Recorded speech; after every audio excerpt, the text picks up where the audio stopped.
autoridad. Ahora, si usted es un rebelde, es culpable de alta traición contra el Rey de los cielos, y por lo tanto el Rey nunca le otorgará la autoridad del reino. Pero cuando usted se somete a la autoridad de Dios, Él le dará increíble autoridad. Pero no solo debe estar bajo la autoridad del señorío de Cristo, sino también bajo la autoritaria palabra de Dios, la Biblia. Porque cuando la Biblia habla, es Dios quien habla. Y nuestra respuesta debe ser, sí, Señor. Así que tenemos no solo al Señor de la palabra, sino también la palabra del Señor, y nos ponemos bajo la autoridad de ambos. Pero hay otra autoridad a la que necesitamos someternos, y esa es la autoridad del Espíritu Santo. Algunos piensan que el Espíritu Santo no es una persona con autoridad, pero le aseguro que el Espíritu Santo tiene autoridad para regir y gobernar en nuestras vidas. ¿Cómo llega a nosotros la autoridad de nuestro soberano Señor y la autoridad de las Sagradas Escrituras? Pues mediante el Espíritu Santo. Ahora escuche, Jesús es nuestro abogado delante del Padre, pero el Espíritu Santo es el abogado a nosotros. Tiene el poder de un abogado, toma las cosas de Dios y del Señor Jesucristo y nos las muestra a nosotros, dándonos el poder que trabaje en nuestras vidas, pero necesitamos estar bajo su autoridad. Algunas personas tienen conflicto entre el Espíritu Santo y la palabra de Dios. Dicen, bueno, no estoy limitado por las Escrituras porque estoy bajo el poder del Espíritu Santo. Otros dicen, no me digan lo que el Espíritu dice. Eso puede ser peligroso. Yo quiero saber lo que dice la palabra de Dios.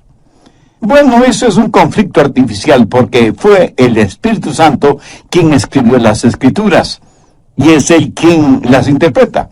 No tenemos que escoger o el Espíritu Santo o las Escrituras. Es el Espíritu Santo y las Escrituras. Cuando el Espíritu Santo de Dios toma las Escrituras y las interpreta en nuestros corazones, aprendemos cómo vivir bajo la autoridad del reino. Romanos 5, los versos del 1 al 5. Justificados pues por la fe tenemos paz para con Dios por medio de nuestro Señor Jesucristo, por quien también tenemos entrada por la fe a esta gracia en la cual estamos firmes y nos gloriamos en la esperanza de la gloria de Dios. Y no solo esto, sino que también nos gloriamos en las tribulaciones, sabiendo que la tribulación produce paciencia, y la paciencia prueba, y la prueba esperanza, y la esperanza no avergüenza, porque el amor de Dios ha sido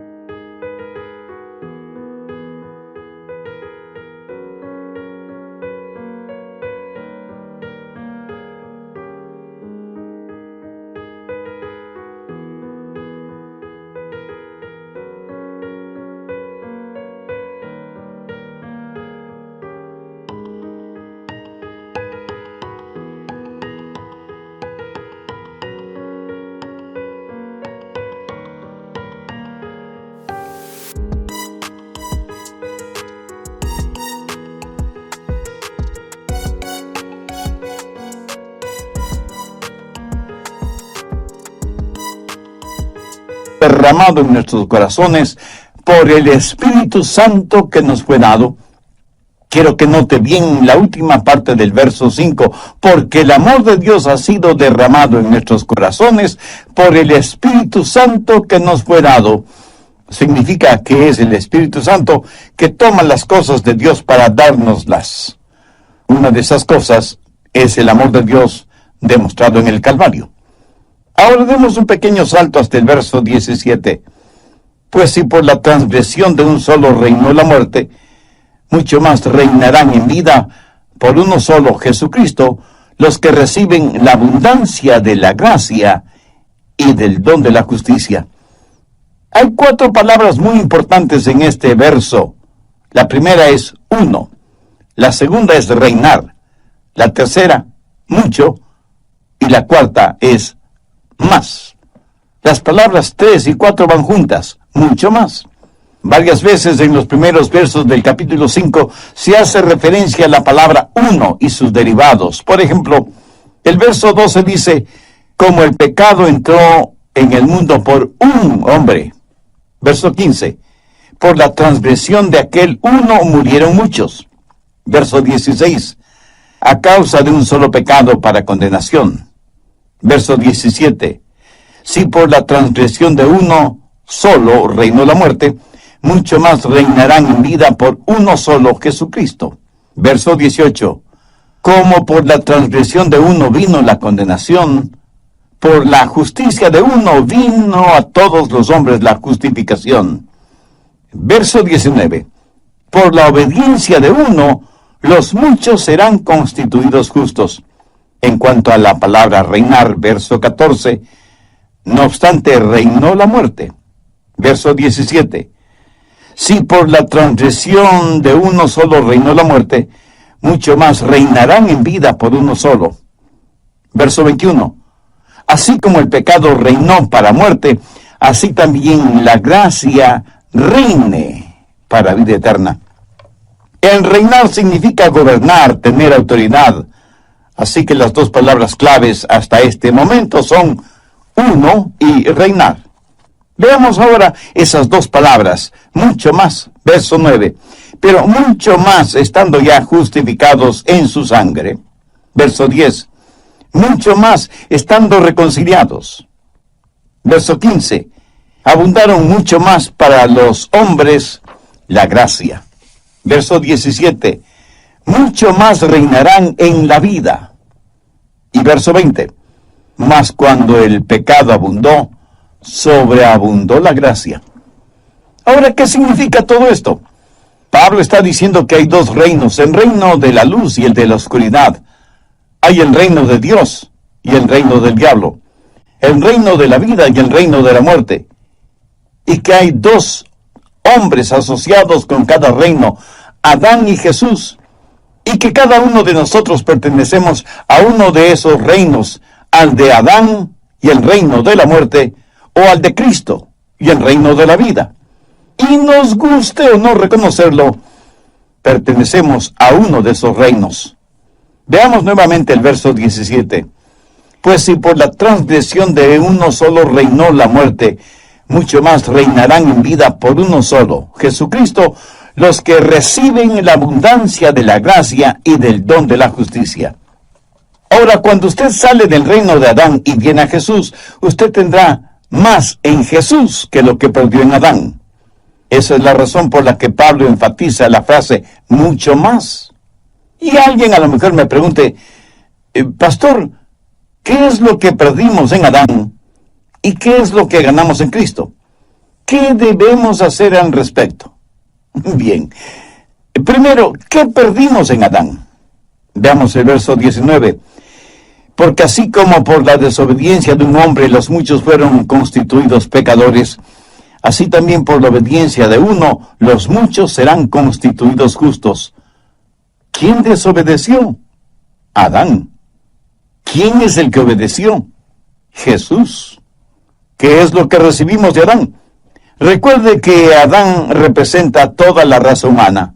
A él Dios le dio el dominio sobre la tierra, pero Adán, al desobedecer, se volvió esclavo del diablo, y nosotros somos la descendencia de Adán. Recuerde que el hijo de un esclavo será un esclavo, y el nieto de un esclavo será esclavo, y así de generación en generación. Adán, al volverse esclavo, el pecado tiene dominio sobre aquel que debe tener dominio sobre la tierra. Y porque estamos en Adán y no tenemos el nuevo nacimiento, nos identificamos con él en su esclavitud. Se habla mucho de que somos a la imagen de Dios. Pero mire a su alrededor. ¿Cree que Dios tiene esa imagen? Adán fue hecho a la imagen de Dios. Nosotros somos a la imagen de Adán. La Biblia dice que Adán tuvo un hijo parecido a él, a su imagen. La imagen de Dios estuvo en Adán. Pero esa imagen de Dios en Adán fue manchada y distorsionada y ahora no tenemos la imagen de Dios. Solo leves, muy leves rasgos de esa imagen de Dios está en nosotros. Lo que vemos en todos nosotros es la imagen de Adán. Usted nunca ha visto a un hombre como Dios realmente se lo imaginó. Suponga que usted nunca en su vida ha visto un tren, un ferrocarril.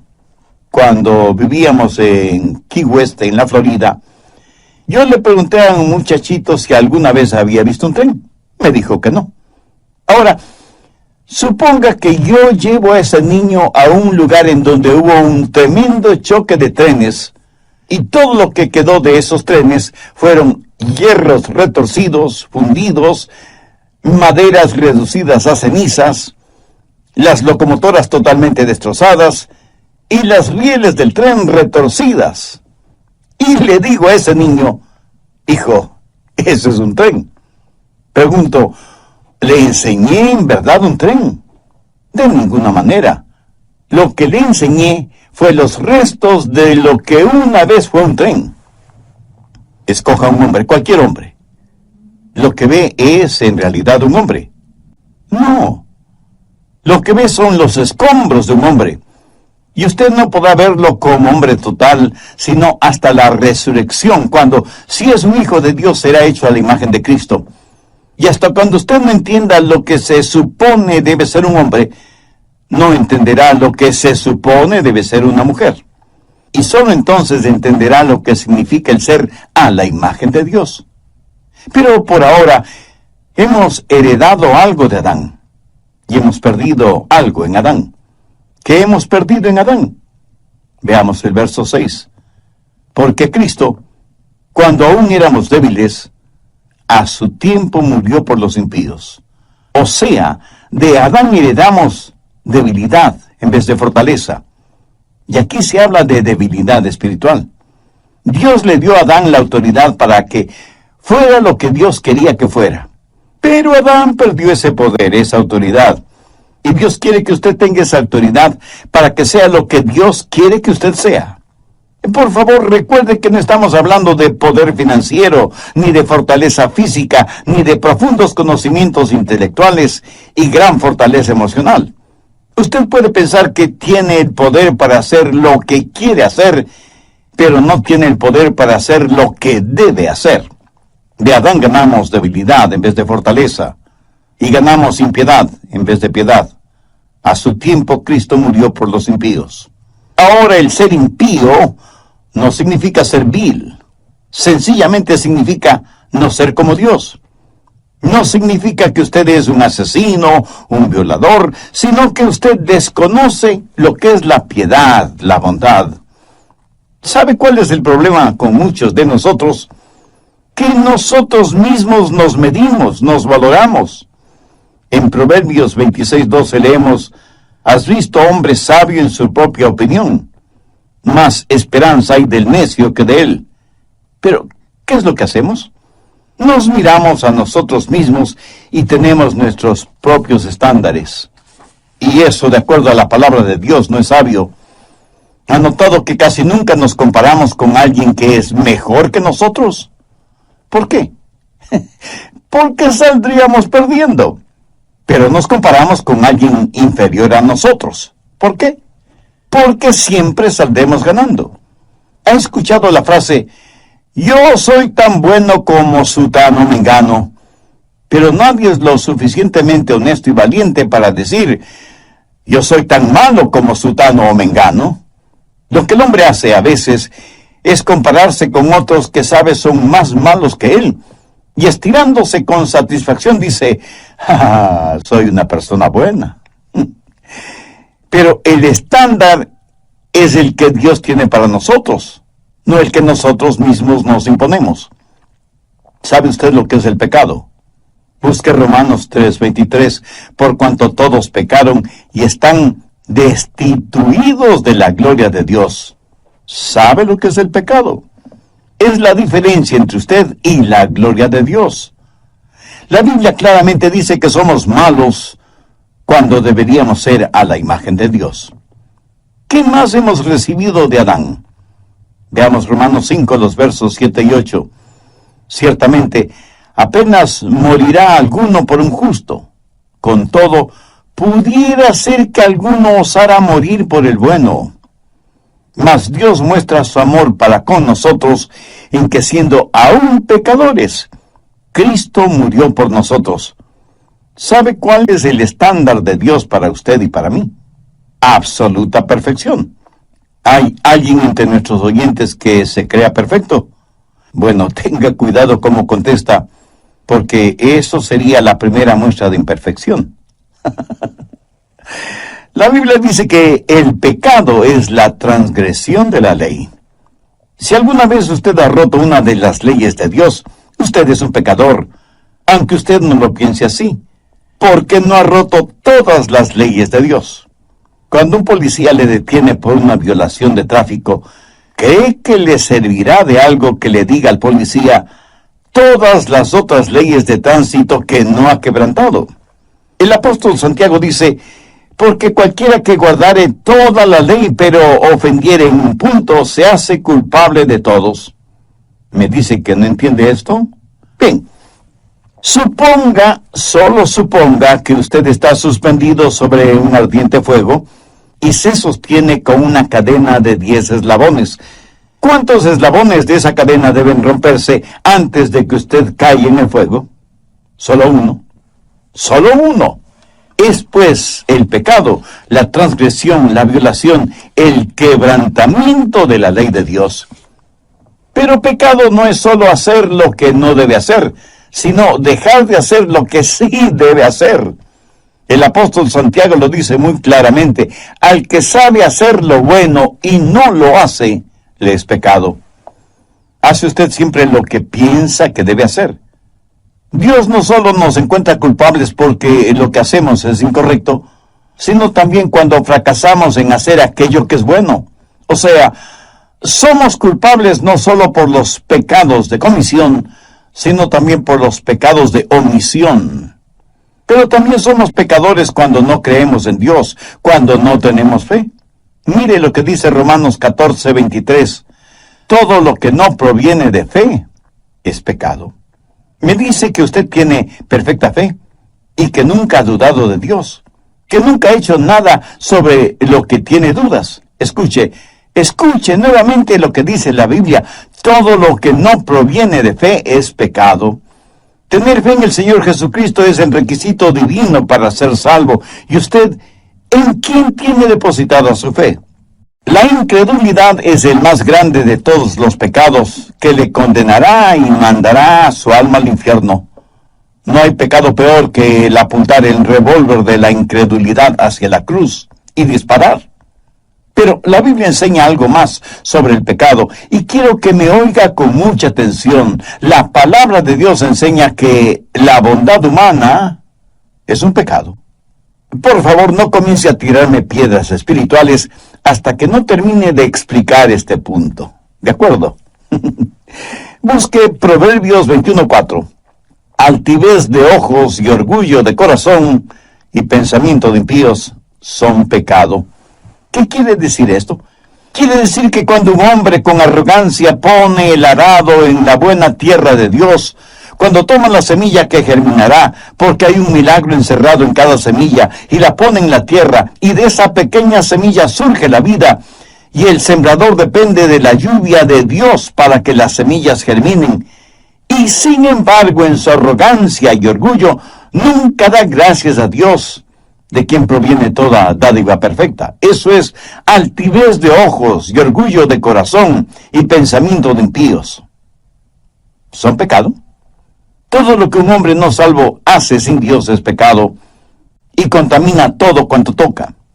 Escúcheme, la bondad humana es la peor maldad cuando se vuelve un sustituto de la fe y del nuevo nacimiento. Permítame repetir esto para que lo comprenda muy bien. La bondad humana es la peor maldad cuando se vuelve un sustituto de la fe y del nuevo nacimiento. Bien, guarde sus piedritas espirituales para otra ocasión. ¿Qué es lo que recibimos de Adán? Debilidad, maldad, pecaminosidad, ira en vez de aprobación. Volvamos a Romanos 5:9. Pero mucho más, estando ya justificados en su sangre, por él seremos salvos de la ira.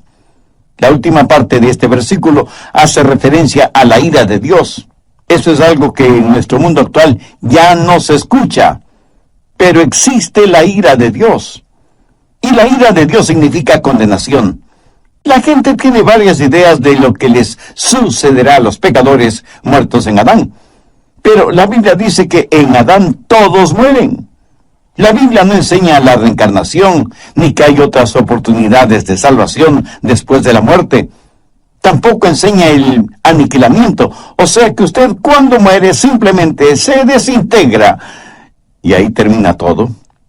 La Biblia tampoco enseña que la salvación es universal, y que eventualmente todos los seres humanos serán salvos, sea que crean o no, sea que tengan fe o no. Desde ese punto de vista, hasta los más acérrimos ateos se salvarán, aunque no quieran ser salvos. En cambio, la Biblia sí enseña que si usted muere fuera de la hora redentora de Cristo, si muere como un hombre natural, si muere en Adán, con seguridad tendrá que enfrentar el justo juicio de Dios. Será procesado, encontrado culpable.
Condenado al infierno. Yo no sería un buen siervo de Dios, yo no sería un buen amigo suyo, si no le dijera estas cosas. ¿Qué más recibimos de Adán? Guerra en vez de paz. Mire el versículo 10. Porque si siendo enemigos fuimos reconciliados con Dios. ¿Sabía que si usted está en Adán es enemigo de Dios? ¿Sabe lo que es el pecado? Pecado es la más alta traición contra el Rey del cielo. Pecado es el puño cerrado en el rostro de Dios. Y si alguien me dice, pastor, yo no soy enemigo de Dios, tal vez no sea salvo, pero no soy enemigo de Dios. Es cierto que no he entregado mi corazón a Cristo, pero no soy enemigo de Dios. Bueno, ¿qué es lo que Jesús tiene que decir al respecto? Busque Mateo 12:30. El que no es conmigo, contra mí es. Y el que conmigo no recoge, desparrama. Una de dos cosas. O está con Cristo, o está en contra de Cristo. No se puede ser neutral en este asunto. Pilato trató de serlo y fracasó miserablemente. Si usted que me está escuchando no está 100% por Cristo, está 100% en contra de Cristo. Y todo esto lo recibimos de Adán. Ahora estoy seguro que alguno de ustedes dirá, no me gusta eso. ¿Por qué yo debo ser responsable por lo que Adán hizo? Y a decir verdad, lo que Adán hizo no tiene absolutamente nada que ver conmigo. Oiga, ¿de verdad piensa de esa manera? Permítame hacerle una pregunta. Si Adán no hubiera tenido hijos, ¿dónde estaría usted? Así que no me diga que lo que hizo Adán nada tiene que ver con usted. Y si me dice que no quiere ser encontrado culpable por el pecado de Adán, ¿qué de sus propios pecados? ¿Hay alguna persona que pueda decir que nunca ha pecado? Y no se preocupe por el pecado de Adán. Usted tiene sus propios pecados por los cuales debe preocuparse. Si usted hubiera estado en el lugar de Adán, le puedo asegurar que hubiera hecho lo mismo que él hizo. Y si me pregunta, ¿es Dios justo dejándonos sufrir por el pecado de Adán? Le respondo que Dios no solo es justo, sino que es misericordioso y sabio. Ahora, porque fuimos condenados por un hombre, podemos ser salvados por un hombre. Escúcheme. Si no estuviéramos en Adán, nunca podríamos estar en Cristo. Veamos lo que dice Pablo en 1 Corintios 15:22. Porque así como en Adán todos mueren, también en Cristo todos serán vivificados. Hemos estado hablando de lo que perdimos en un hombre, Adán. Ahora veamos lo que ganamos en un otro hombre, Jesús, sabiendo que ganamos muchísimo más con Cristo que lo que perdimos con Adán. En primer lugar, hay mucho más de nuestra justificación. El verso 9 dice, pues mucho más estando ya justificados en su sangre, por él seremos salvos de la ira. Ahora, ¿qué significa ese mucho más? Que estamos positivamente justificados. Cuando pensemos en la cruz, debemos recordar 3 palabras: justicia, misericordia y gracia. Justicia es Dios dándonos lo que merecemos, o sea, el juicio. Misericordia es Dios no dándonos lo que merecemos. Y gracia es Dios dándonos lo que no merecemos. Estas 3 palabras las encontramos en el Calvario. Cuando mis pecados fueron puestos sobre el Señor Jesús, la justicia de Dios fue satisfecha. La culpa de mi pecado fue pagada totalmente. Por lo tanto, no tengo que enfrentar la ira de Dios, porque Él me protege con su misericordia. Pero entonces, cuando Él me justifica, me otorga su gracia. Y todo esto por medio del Señor Jesucristo. Ese es el significado del mucho más de nuestra justificación.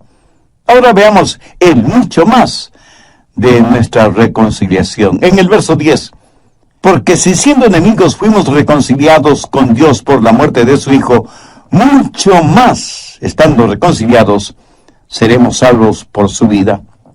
Cuando Jesús murió en la cruz, se dio por nosotros. Pero cuando envió al Espíritu Santo, se dio a sí mismo a nosotros. Y ahora tenemos esa comunión con Dios que fue interrumpida cuando Adán pecó. Estamos reconciliados. Ahora quiero que entienda bien lo siguiente. No es Dios quien se reconcilia. Dios no necesita ser reconciliado. Nosotros somos reconciliados con Dios. En esto, ¿cómo es que nosotros tenemos mucho más de lo que Adán tuvo? Adán caminó con Dios en el jardín del Edén. Pero yo tengo el Espíritu Santo de Dios en mí. Y eso, mi amigo, eso es mucho, mucho más. Y hay también el mucho más de nuestra regeneración. Veamos la parte final del verso 15. Abundaron mucho más para los muchos la gracia y el don de Dios por la gracia de un hombre, Jesucristo. La gracia de Dios significa que Él nos ha regenerado. No solamente nos salvó de su ira, sino que ha venido a nuestro corazón para darnos vida. Creyente sabe. Él nunca conoció, hasta que fue redimido, lo que usted y yo como hijos de Dios conocemos. Yo personalmente prefiero vivir en Romanos 5 que en el jardín del Edén, porque es el mucho más de nuestra regeneración. Pero también tenemos el mucho más de la justicia. Veamos nuevamente el verso 17. Pues si por la transgresión de uno solo reinó la muerte, mucho más reinará en vida. Recuerde, Adán fue culpable, pero nosotros somos positivamente justos. Cuando Adán pecó, ese pecado fue puesto en su cuenta. Si yo peco, ese pecado nunca estará en mi cuenta. Y alguien pensará, bueno, si yo creo, puedo salvarme y seguir pecando todo lo que quiera. En términos generales, pecamos todo lo que queremos pecar y hasta más de lo que queremos pecar. Por eso necesitamos un querer nuevo, y solo lo podemos tener si nacemos de nuevo. ¿Está listo para recibir una bendición? Entonces busque Romanos 4:5. Mas al que no obra sino cree en aquel que justifica al impío, su fe le es contada por justicia. No hay nada que usted pueda hacer grande o pequeño para poder salvarse. Usted debe poner su fe en el Hijo de Dios, y cuando así lo hace, Dios dice, tu fe te es contada por justicia. El apóstol Pablo, citando uno de los salmos del rey David, dice, bienaventurado el varón a quien el Señor no inculpa de pecado. Ahora, ¿qué significa la palabra inculpar? Significa el poner algo en su cuenta. Cuando usted es un hijo o una hija de Dios, Él pone justicia en su cuenta personal. Pero no es la justicia suya, porque nunca la tuvo, sino la justicia de su Hijo, el Señor Jesús. Y Él pone esa justicia en su cuenta sin que usted tenga que trabajar. Pero esto se pone mucho mejor. Mire el verso 7 de Romanos 4. Bienaventurados aquellos cuyas iniquidades son perdonadas y cuyos pecados son cubiertos. Sus pecados son enterrados en la tumba del olvido de Dios y nunca jamás serán sacados de la superficie. No solo que Dios perdona mis pecados, no solo cubre mis iniquidades, sino que Dios no me culpa de pecado. Algunas personas dicen, si vivo una vida lo suficientemente buena, cuando muera espero ir al cielo. Bueno, lo más seguro es que no lo logrará porque no ha entendido lo que es el pecado.